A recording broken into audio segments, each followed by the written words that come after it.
ಏನ ಹಿಂದಿನ ಕ್ಲಾಸ್ ಒಳಗಡೆ ನಾವು ಏನು ಮಾಡಿದ್ವಿ, ರೇಷಿಯೋ ಕ್ಯಾಲ್ಕುಲೇಷನ್ ಮಾಡಿದ್ವಿ, ವರ್ಕಿಂಗ್ ನೋಟ್ ಹಾಕಿದ್ವಿ ರೈಟ್. ಸೇಲ್ಸ್ ರೇಷಿಯೋ ಆಗಿತ್ತು 1:6 ಅಂಡ್ ಟೈಮ್ ರೇಷಿಯೋ ಇಸ್ 1:3 ಬಂದಿತ್ತು. ಅಂಡ್ ಅದೇ ರೀತಿ ವೆಂಡರ್ಸ್ ವರ್ಕಿಂಗ್ ನೋಟ್ ಹಾಕಿದ್ವಿ, ರೆಂಟ್ ಅಂಡ್ ರೇಟ್ಸ್ ನ ಸಪರೇಟ್ ಮಾಡಿ ಅಲ್ಲಿ ಕ್ಯಾಲ್ಕುಲೇಷನ್ ಮಾಡಿದ್ವಿ, ಹೌದಾ.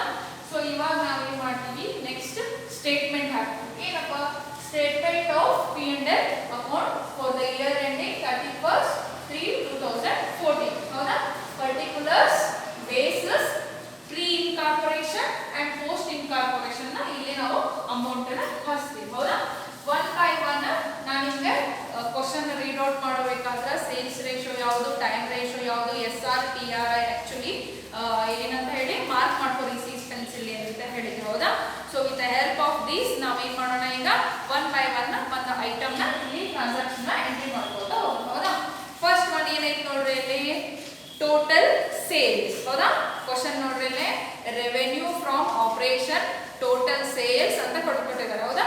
ಟೋಟಲ್ ಸೇಲ್ಸ್ ಎಷ್ಟೈತಪ್ಪ ನಮ್ದು, ಫಸ್ಟ್ ಇದೆ ಟೋಟಲ್ ಸೇಲ್ಸ್. ಟೋಟಲ್ ಸೇಲ್ಸ್ ನಮ್ದು ಟೋಟಲ್ ಅಮೌಂಟ್ 33,60,000. ಸೊ ಇದನ್ನ ಯಾವ ರೇಷಿಯೋ ಮೇಲೆ ಮಾಡ್ತೀವಿ ನಾವು, that is the sales ratio 1:6, ಸರಿನಾ. 1:6 ಇದೆ ನಮ್ದು ಸೇಲ್ಸ್ ರೇಷಿಯೋ 1:6. ರೇಷಿಯೋ ಯಾವ ರೀತಿ ಕ್ಯಾಲ್ಕುಲೇಷನ್ ಮಾಡಬೇಕು ಗೊತ್ತಲ್ಲ. ಸೊ ಇವಾಗ 33,60,000 ನಮ್ದು ಏನೈತಿ ಟೋಟಲ್ ಸೇಲ್ಸ್ ಐತಿ. ಇದ್ರ ಮೇಲೆ ನಾವು ಸೇಲ್ಸ್ ರೇಷಿಯೋ ಯಾವ ರೀತಿ ಕ್ಯಾಲ್ಕುಲೇಷನ್ ಮಾಡ್ಬೇಕಂದ್ರೆ 1/7. 7 ಯಾಕಪ್ಪ ಅಂದ್ರೆ 6 + 1 + 6 ಮಾಡ್ಕೊಂಡಾಗ 7 ಆಗುತ್ತೆ. ಸೊ ಮಾಡಿದಾಗ ಎಷ್ಟು ಬರುತ್ತೆ, ಅದು 4,80,000 ಬರುತ್ತೆ. ಅದೇ ರೀತಿ 4 lakh ಪ್ರೀ ಇನ್ಕಾರ್ಪೊರೇಷನ್ ಅಂತ ಕರಿತೀವಿ ನಾವು, 4,80,000.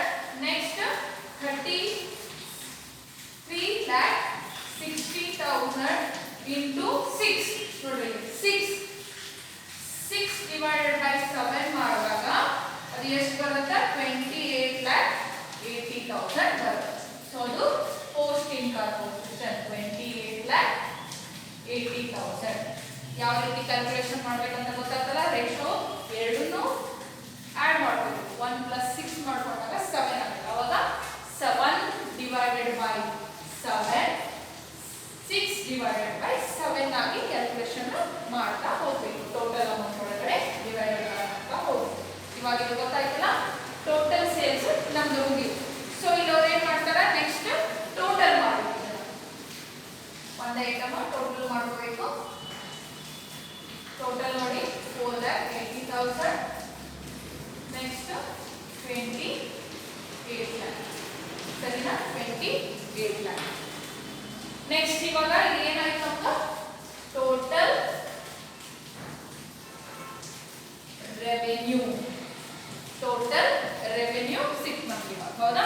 ಅದಾದ ಮೇಲೆ ನೆಕ್ಸ್ಟ್ ಕ್ವಶನ್ ಒಳಗಡೆ ನೋಡ್ರಿ ಎಕ್ಸ್ಪೆನ್ಸಸ್ ಅಂತ ಹೇಳ್ತಾರೆ ನೋಡಿ, ರೈಟ್. ಅದೇ ರೀತಿ ನಾವು ಅದೇ ಸ್ಟೆಪ್ ಒಳಗಡೆ ಹೋಗ್ಬೇಕು. ಎಕ್ಸ್ಪೆನ್ಸಸ್ ಫಸ್ಟ್ ಒನ್ ಏನೈತಿ, cost of sales. Cost of sales ನೋಡ್ರಿ, ಸೇಲ್ಸ್ ಅಂದ ತಕ್ಷಣ ಮೈಂಡ್ ಬರಬೇಕು, that is the sales ratio 1:6. Total amount ಏನೈತದು 26,60,000. ಸೊ ಇದನ್ನು ಅದೇ ರೀತಿ ಕ್ಯಾಲ್ಕುಲೇಷನ್ ಮಾಡಬೇಕು. ಮೇಲ್ಗಡೆ ಟೈಮ್ ರೇಷಿಯೋ ಸೇಲ್ಸ್ ರೇಷಿಯೋ ಮಾಡ್ತಿರಲ್ಲ, ಅದೇ ರೀತಿ 26,60,000 1 divided by 7 and 6 divided by 7 ಮಾಡಿದಾಗ 3,80,000, 22,80,000. ಸರಿನಾ, ಗೊತ್ತಾಯ್ತಲ್ಲ. Next salaries. ಸ್ಯಾಲರೀಸ್ ಯಾವ ರೇಷಿಯೋ ಒಳಗೆ ಕೊಟ್ಟಿದ್ವಿ, TR ಅಂತ ಮಾರ್ಕ್ ಮಾಡ್ಕೊಂಡಿದ್ವಿ, ಹೌದಾ. ಟೈಮ್ ರೇಷಿಯೋ ಎಷ್ಟು ಬಂದಿದೆ, 1:3. ಸೊ 1:3 ಕ್ಯಾಲ್ಕುಲೇಷನ್ ಮಾಡಿದಾಗ 40,000 ಅಂಡ್ ನೆಕ್ಸ್ಟ್ 1,20,000. ನೆಕ್ಸ್ಟ್ ಸ್ಯಾಲರೀಸ್ ಆದ್ಮೇಲೆ interest on debentures. Interest on debentures ಅಂತ ಏನು ಹೇಳಿದೆ ನಾನು, it is only incorporation. So ಇಲ್ಲಿ ಬರೀಬೇಕು ಯಾವುದೇ ರೇಷಿಯೋ ಬರಂಗಿಲ್ಲ, ಪೋಸ್ಟ್ ಅಂತ ಬರೋದು. ಪ್ರೀ ಇನ್ಕಾರ್ಪೊರೇಷನ್ ಒಳಗಡೆ ಯಾವುದೇ ಅಮೌಂಟ್ ಹಚ್ಚಬಾರ್ದು. Entire amount should be entered in post incorporation column, that is the 18,000. right? ಅರ್ಥ ಆಯ್ತಲ್ಲ? post interest on debentures, it is a post incorporation expenses, that's why the entire amount entered into post incorporation column only. but ಇಲ್ಲಿ pre incorporation should be dash or a nil, right? ಅದಾದ್ಮೇಲೆ next ಏನೈತಿ, interest to vendors. Interest to vendors ನೋಡಿ, interest to vendors ಹಿಂದಿನ class ಒಳಗಡೆ ನಾವು working note ಹಾಕಿದ್ದೆ ಅಲ್ವಾ, actual ratio for uh vendors ಅಂತ ಹೇಳಿ. ಇಲ್ಲಿ ನಾವು ಏನು ಬರೆಯೋಣ, ಆಕ್ಚುಯಲ್ ಅಥವಾ ವರ್ಕಿಂಗ್ ನೋಟ್ ಅಂತ ಬರೀರಿ. ಆಕ್ಚುಯಲ್ ರೇಷಿಯೋ ಏನಿತ್ತದು 3:3 ಅಥವಾ 1:1 ಈಕ್ವಲ್ ಅಂತ ಹೇಳಿದೆ, ಹೌದಾ? 3:3 ಬಂದಿತ್ತು, ಅಥವಾ ಸಿಂಪ್ಲಿಫೈ ಮಾಡಿದ್ರೆ 1:1. ಸೊ ನೋಡ್ರಿ, ಟೋಟಲ್ ಅಮೌಂಟ್ ಎಷ್ಟಿತ್ತದು vendors, that is the 10,000 equal ಆಗಿ ಡಿಸ್ಟ್ರಿಬ್ಯೂಟ್ ಮಾಡಿದಾಗ 5,000 and 5,000 for both the post, pre and post. ಅದೇ ರೀತಿ next directors fees. Director fees ಏನು, post incorporation, so entire amount should be in a where in a post incorporation, that is also 18,000. ನೋಡ್ರಿ next ಏನೈತಿ ಇವಾಗ item rent and rates, ಹೌದಾ? Rent and rates ಇಲ್ಲಿ ಕೂಡಿಸಿ ಹಚ್ಚಿದ್ದಾರೆ, ಹೌದಾ? ಎರಡು ಮರ್ಚ್ ಮಾಡಿ ಅಮೌಂಟ್ 35,000 ಹಚ್ಚಿದ್ದಾರೆ, ಬಟ್ ಅದನ್ನ ನಾವು ವರ್ಕಿಂಗ್ ನೋಟ್ ಮಾಡಿದ್ವಿ, ಹೌದಾ? ಸೊ ಎರಡನ್ನೂ ಇವಾಗ ಏನ್ ಮಾಡಬೇಕು, ಸಪರೇಟ್ ಮಾಡಬೇಕು. ರೆಂಟ್ ಎಷ್ಟು ಬಂದಿತ್ತು ನೋಡ್ರಿ, ಅಲ್ಲೇ ರೆಂಟ್ ಏನ್ ಬಂದಿತ್ತು ವರ್ಕಿಂಗ್ ನೋಟ್ ನೋಡ್ರಿ, ರೆಂಟ್ 33,000 ಬಂದಿತ್ತು, ಹೌದಾ? 33,000 ಟೋಟಲ್ ಅಮೌಂಟ್ ಬಂದಿತ್ತು, ಬಟ್ ಅಲ್ಲಿ ಕ್ಯಾಲ್ಕುಲೇಷನ್ ಮಾಡಿದ್ವಿ ನಾವು, ಹೌದಾ? ಏನ್ ಕ್ಯಾಲ್ಕುಲೇಷನ್ ಮಾಡಿದ್ವಿ, 2,000 into 3 and 3,000 into 9 ಮಾಡಿದ್ವಿ, ಹೌದಾ? 3 months ಅಂದ್ರೆ ಪ್ರೀ ಇನ್ಕಾರ್ಪೊರೇಷನ್ ಎಷ್ಟು ಬಂತು ಅದು, ಈ ಬೇಸಿಸ್ ಏನ್ ಮಾಡ್ಕೊಳ್ಳೋಣ, ರೇಷಿಯೋ ಅಥವಾ ವರ್ಕಿಂಗ್ ನೋಟ್ ಅಂತ ಹಾಕ್ಬೇಕು, right? Working note. Next that is the 3 months ಗೆ 6,000 and ರಿಮೈನಿಂಗ್ ಮಂತ್ಸ್ ಗೆ ಪೋಸ್ಟ್ ಇನ್ಕಾರ್ಪೊರೇಷನ್ ಗೆ 27,000 ಬಂದಿತ್ತು, ಹೌದಾ? ಒಟ್ಟಾರೆ ಎರಡು ಸೇರಿದ ಮೇಲೆ 33,000 ಆಗಬೇಕು. ರೆಂಟ್ ಹಚ್ಚಿಲ್ಲ ಇವಾಗ. And next rate, rent and rate ಎರಡು ಇತ್ತು, ಎರಡನ್ನು ನಾವು ಡಿವೈಡ್ ಮಾಡಿದ್ವಿ. 35,000 ಒಳಗೆ 33 ಲೆಸ್ ಮಾಡಿದಾಗ ನಮಗೆ ರಿಮೈನಿಂಗ್ ಎಷ್ಟು ಉಳಿದಿತ್ತು, ದಟ್ ಈಸ್ ದ 2,000 ಅಮೌಂಟ್ ಉಳಿದಿತ್ತು, ಹೌದಾ? ಕೆಳಗಡೆ ರೆಂಟ್ ಓನ್ಲಿ, ರೇಟ್ ಓನ್ಲಿ ಅಂತ ಬರ್ದಿದೆ ನೋಡ್ರಿ, ವರ್ಕಿಂಗ್ ನೋಟ್ ರೆಫರ್ ಮಾಡ್ರಿ. ನೆಕ್ಸ್ಟ್ 2,000 ಅನ್ನ ನಾವು ಇದನ್ನ ಯಾವ ರೇಷಿಯೋ ಒಳಗೆ ಹಚ್ಚಬೇಕು, that is the time ratio. Time ratio ಏನೈತಿ ಇಲ್ಲಿ 1:3. 1:3 ಮಾಡ್ರಿ. 2,000 into 1 divided by 4, 2,000 into 3 divided by 4 ಮಾಡ್ರಿ. ಎಷ್ಟು ಬರುತ್ತೆ, 5,000 and 1,500. ಅರ್ಥ ಆಯ್ತಲ್ಲ? ನಿಧಾನಕ್ಕ ನೋಡ್ಕೊಳ್ಳಿ ನೀವು. ನೆಕ್ಸ್ಟ್ ಅದೇ ರೀತಿ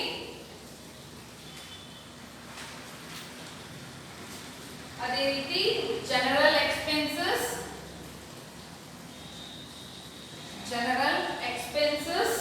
it is also time ratio 1:3. ಹೌದಾ? ಎಷ್ಟು ಬರುತ್ತೆ, ಟೋಟಲ್ ಅಮೌಂಟ್ ಎಷ್ಟೈತೆ ಅದರದ್ದು ಜನರಲ್ ಎಕ್ಸ್ಪೆನ್ಸಸ್ 48,000. So 12,000 and 36,000.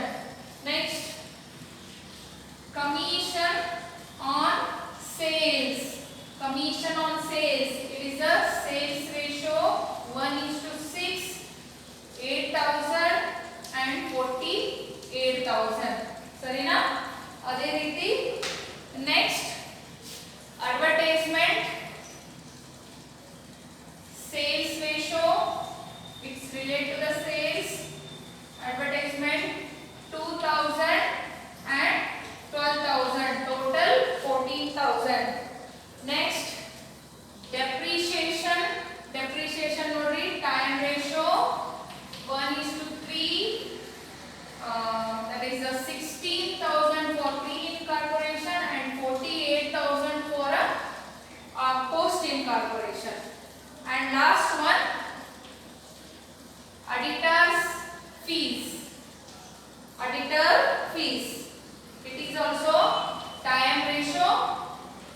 ಇದೆಲ್ಲ ಅಮೌಂಟ್ ಟೋಟಲ್ ಮಾಡಿ ನೆಕ್ಸ್ಟ್ 22,80,000 ಇಂದ 7,500 ವರೆಗೂ ಎರಡು ಅಮೌಂಟ್ ನ ಕಾಲಮ್ ವೈಸ್ ಟೋಟಲ್ ಮಾಡಿ ಎಷ್ಟು ಟೋಟಲ್ ಆಗುತ್ತೆ ನೋಡಿ.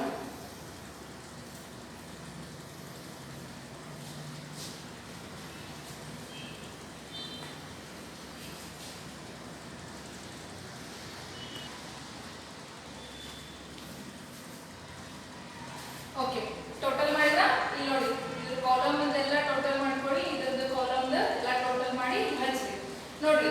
ಫಸ್ಟ್ ಪ್ರೀ ಕಾರ್ಪೊರೇಷನ್ 3,30,000 ಇಂದ 2,500 ವರೆಗೂ ಟೋಟಲ್ ಮಾಡಿದಾಗ ಎಷ್ಟಾಗುತ್ತೆ ನನಗೆ ಇಲ್ಲಿ ಪ್ಲೇಸ್ ಇಲ್ಲ ಸೊ ಅದಕ್ಕೋಸ್ಕರ ನಾನು ಈ ಕಡೆ ಹಚ್ಕೋತೀನಿ. ಇದೇ ಸೇಮ್ ಕಾಲಮ್ ನ ಅಲ್ಲಿ ಹಚ್ಚಿದೀನಿ ನೀವು ಇದನ್ನೇ extend ಮಾಡ್ಕೋರಿ right.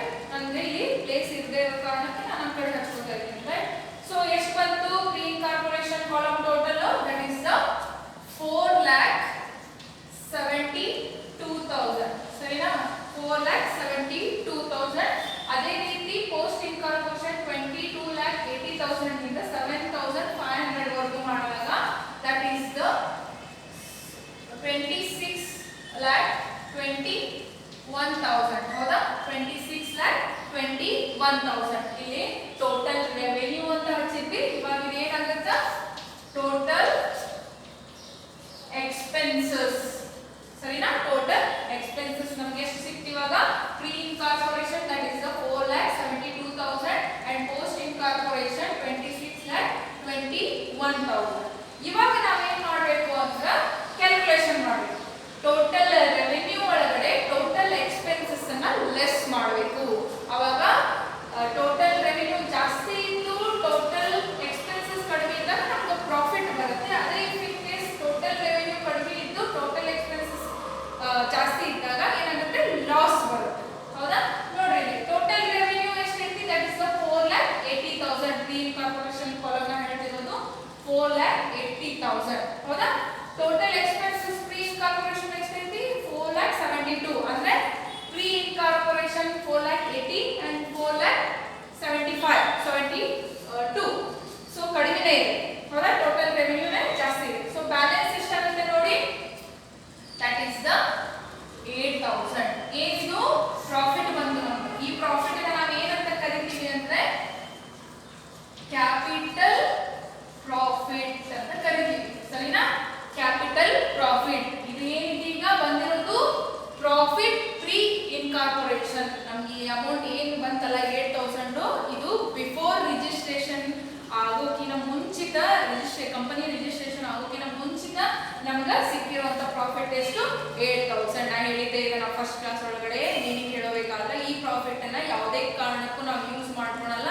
For the security purpose ನಾವು ಇದನ್ನ ಏನ್ ಮಾಡ್ತೀವಿ ರಿಸರ್ವ್ ಆಗಿ ಇಟ್ಟಿರ್ತೀವಿ. ಅದಕ್ಕೋಸ್ಕರ ಇದನ್ನ ನಾವು ಏನಂತ ಕರಿತೀವಿ ಕ್ಯಾಪಿಟಲ್ ಪ್ರಾಫಿಟ್ ಅಂತ ಕರಿತೀವಿ ಸರಿನಾ. ಅದೇ ರೀತಿ ನೆಕ್ಸ್ಟ್ ಇವಾಗ ಪೋಸ್ಟ್ ಇನ್ಕಾರ್ಪೊರೇಷನ್ ಟೋಟಲ್ ರೆವೆನ್ಯೂ ಏನ್ ಬಂದಿದೆ 28,80,000 ಬಟ್ ಅಲ್ಲಿ 26,21 ಕಡಿಮೆ ಇಲ್ಲ ಅದು ಪ್ರಾಫಿಟ್ ಬರುತ್ತೆ ಹೌದಾ. ಎಷ್ಟು ಬ್ಯಾಲೆನ್ಸ್ ಬಂತು ದಟ್ ಈಸ್ ದ 2,59,000 ಇದನ್ನ ನಾವು ಏನಂತ ಕರಿತೀವಿ ಪ್ರಾಫಿಟ್ ಅಂತ ಕರಿತೀವಿ ರೈಟ್. ಪೋಸ್ಟ್ ಇನ್ಕಾರ್ಪೊರೇಷನ್ ಪ್ರಾಫಿಟ್ ಇವಾಗ ಟೋಟಲ್ ಇದೆ ಹಚ್ಕೊ that is the 4,80,000 and next 28,80,000 total. ಅರ್ಥ ಆಯ್ತಲ್ಲ ಕ್ವಶನ್ ಈ ರೀತಿ ಸಾಲ್ವ್ ಮಾಡ್ಕೋತಾ ಹೋಗ್ಬೇಕು.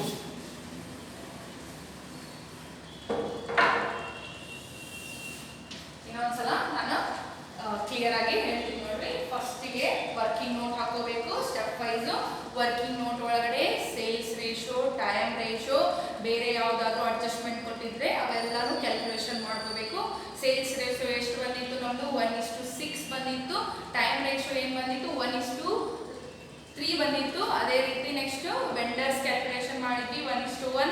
ರೆಂಟ್ ಕ್ಯಾಲ್ಕುಲೇಷನ್ ಮಾಡಿದ್ವಿ ಹೌದಾ.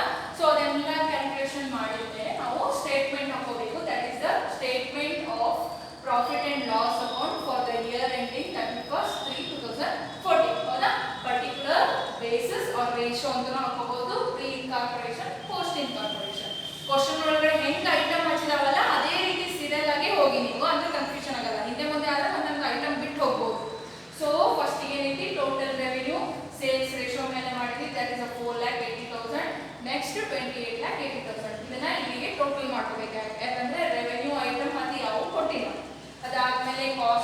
Sales ratio, salaries, time ratio, interest on debenture, post incorporation, interest on vendors, actually ಹೌದಾ ನಾವು ವರ್ಕಿಂಗ್ ನೋಟ್ ಒಳಗಡೆ ಹಾಕಿದ್ವಿ.